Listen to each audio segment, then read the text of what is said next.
Juan Pereira vahetas sekund mees.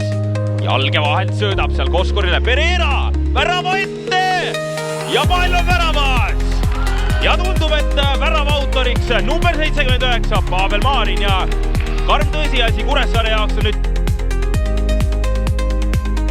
Selle olukorra ära, siis võib ikkagi tulla ja nüüd lõpuks tuleb ka Vendel teeb meeste vahelt ära ja teeb kolme. Pea vee peal hoida, sellepärast, et kui siit peaks kohe teine ka otsa tulema, siis on pahandus väga majas ja võtab sealt ette ka löögi peale ja tuleb teine ka ja nii lihtsalt tehakse ära. Mängust ääre pealt alla tulevad tsendrut ei ole Vilja kantud, mitte see, vaatab ära Saliste, pall alla ja sealt tuleb ära. Levadia saab oma kolmanda kätte, värava autoriks vahet. Onel ikkagi hea värav. Vaatame välja Pareiko ja sees.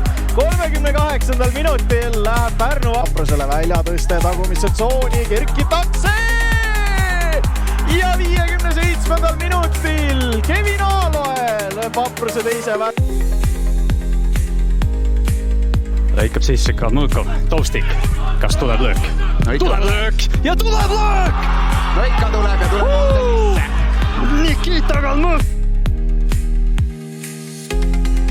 Võtab aega, nüüd võtab sammud ja tuleb löök ka ja saadab kindlalt Lauguse teisele poole, paneb paremale poole selle palli ära ja vaidab pall kätte vahel.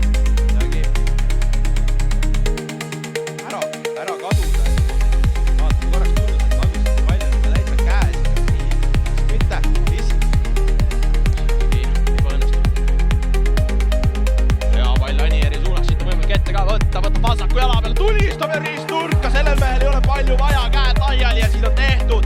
Tablool on 3, Paidel, Unitedil 0 ja Harju värav täna puutumatuks ei jää ja me saame siit huvitava mängu ja samal ajal vahetuses sekkunud Bruno Vain näitab, kui ka näha saanud, et Prolov võtab sammud, võtab alla ja paneb selle palli ära, meil läheb siin mänguks 11 minutit lõpuni ja Prolov laseb ikka.